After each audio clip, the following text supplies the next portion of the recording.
உங்கள் favourite TV ஷோக்களை இனி miss பண்ண தேவையில்லை. ZEE5 இல் முற்றிலும் இலவசமாக காணுங்கள், இங்கேயும் எப்பொழுதும். வித்யா, நீ போடுற மாதிரிலாம் ஒன்றும் இருக்காதுமா. நீ கொஞ்சம் அட்ஜஸ்ட் பண்ணி குடிச்சிக்க, எங்களுக்கு பழகிடுச்சுமா.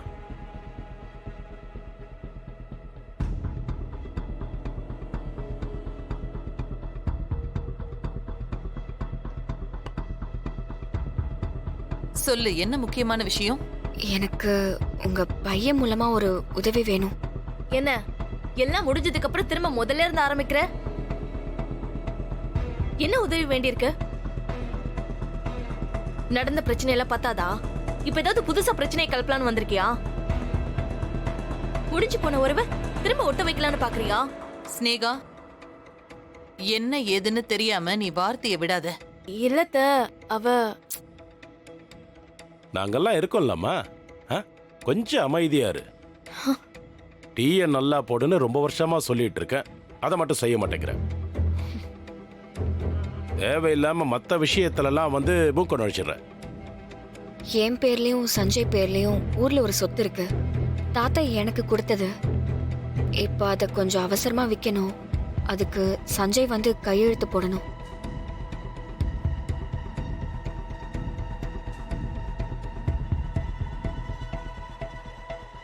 அதுக்கு என்னம்மா, தாராளமா போட்டு கொடுக்க சொல்றேன்.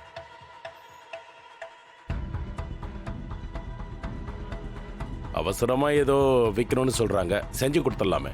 மாமா என்ன பேசிட்டு இருக்கீங்க நீங்க? அவங்க சொத்து பத்திரத்துல கையெழுத்து வாங்க வந்திருக்காங்களா இல்ல வேற ஏதாவது வில்லங்கத்தோட வந்திருக்காங்களான்னு யாருக்கு தெரியும்? இவங்க எல்லாம் இப்படிதான் ஆரம்பிப்பாங்க, அப்புறம் கடைசியில உறவு கொண்டாட ஆரம்பிச்சிருவாங்க. இதெல்லாம் சரி வராது மாமா. நிரஞ்சனாவுக்கும் சஞ்சய்க்கும் கல்யாணம் பண்ணி வைக்கணும்னு முடிவு பண்ணிருக்கோம். இந்த நேரத்துல போய் சஞ்சய் எங்க போறது தப்பு. அத்தை, தயவு செஞ்சு இதுக்கெல்லாம் ஒத்துக்காதீங்க அத்தை. அத சொல்றதுக்கு நீ யாருமா? வேற யார் மாமா சொல்றது? இது என் தங்கச்சியோட வாழ்க்கை, அவளுக்காக நான் தானே பேசணும். நீ வேற ஏதாவது வழி இருந்தா பாத்துக்கோ. சஞ்சய் வந்து ஒன்னும் கையெழுத்தெல்லாம் போட மாட்டாரு. நான் ஸ்கூலை வாங்குறதுக்காக ஒருத்தர்கிட்ட பணம் வாங்கியிருந்தேன். அதை திருப்பி கொடுக்கறதுக்கு தான் சொத்தை விற்க போறேன்.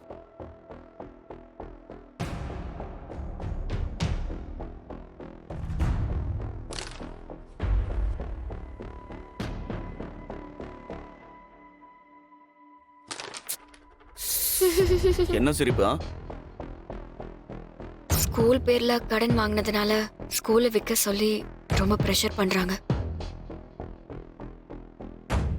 ஸ்கூலை ரன் பண்றதுல என்னென்ன கஷ்ட நஷ்டம்லாம் வரும்னு உங்களுக்கும் தெரியும். நீங்க உதவி பண்ணுவீங்கன்னு நம்பி வந்திருக்கேன். தயவு செஞ்சு முடியாதுன்னு மட்டும் சொல்லிடாதீங்க.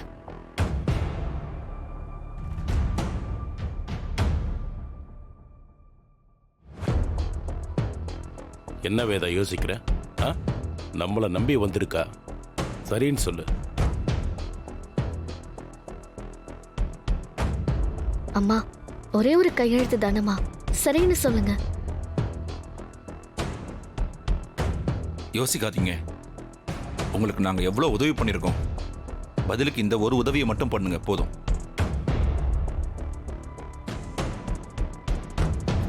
அத்தை, நான் திரும்ப திரும்ப பேசுறேன்னு தப்பா எடுத்துக்காதீங்க. எனக்கு இதுல துளி கூட விருப்பம் இல்ல.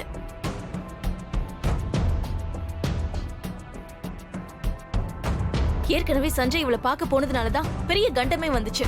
அதுல இருந்து உயிர் பொழைச்சு தப்பிச்சதே பெரிய விஷயம். இந்நேரம் நிரஞ்சனாவுக்கும் சஞ்சய்க்கும் கல்யாணம் நடந்திருக்கணும். குறிச்ச தேதி தாண்டி 5 நாள் ஆச்சு. இந்த வீட்டுல மருமகளா உரிமையோட இருக்க வேண்டிய நிரஞ்சனா இப்ப ஏதோ கெஸ்ட் மாதிரி வந்து இங்க நின்னுட்டு இருக்கா. எல்லாத்துக்கும் காரணம் இவதான். இப்ப சொத்தை வைக்கணும்னு சொல்லிட்டு வரா. வேணும்னா சஞ்சய் நிரஞ்சனா கல்யாணம் முடிஞ்சதுக்கு அப்புறமா கையெழுத்து போட சொல்லலாம். இவங்க அம்மாவை சம்மதிக்க விட மாட்டாங்க. நாம போய் அண்ணனை கூட்டிட்டு வருவோம். அண்ணன் வந்தாதான் சரியா இருக்கும்.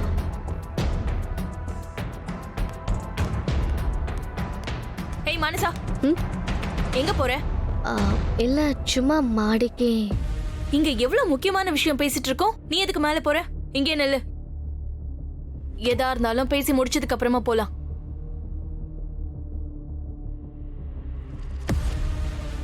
ஆ, என்ன முடிவுன்னு சொல்லுங்க. நீங்க சொல்ற முடிவுல தான் எங்க இன்ஸ்டிடியூட்டோட எதிர்காலமே இருக்கு.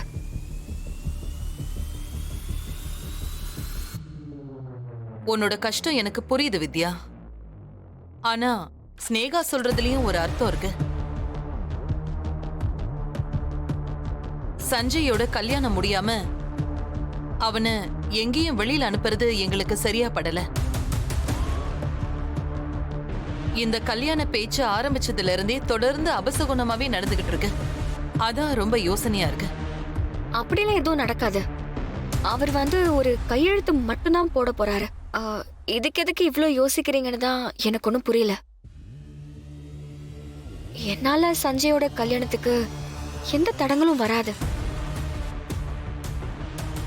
நான் பணம் கொடுக்கறேன்னு வாக்கு கொடுத்துட்டேன். தயவு செஞ்சு கொஞ்சம் அனுப்பி வைங்க. நீ வாக்கு கொடுத்துட்டேன்னு நாங்க ஒண்ணு எங்க வீட்டு பையனை பலிகாடு ஆக்க முடியாது. நீ எந்த ரவுடி கிட்ட பணம் வாங்குனியோ, வட்டிக்கு பணம் கொடுக்கறவங்க ரொம்ப மோசமானவனுங்க. உனக்கு உதவி பண்ண போய் அதனால சஞ்சய்க்கு ஏதாவது ஆயிடுச்சுன்னா யார் பொறுப்பு? நீ வேற ஏதாவது வழி இருந்தா போய் பாரு. எங்களால உனக்கு ஒண்ணும் பண்ண முடியாது. கொஞ்சம் கூட மனசாட்சியே இல்லாம பேசாத ஸ்னேகா. மனசாட்சியை விட சஞ்சயோட உயிர் முக்கியமாமா. சரி, நீ யார்கிட்ட பணம் வாங்கின அத முதல்ல சொல்லு. வட்டி செல்வம். வட்டி செல்வமா? ஐயோ, ரொம்ப மோசமான ஆளத்த.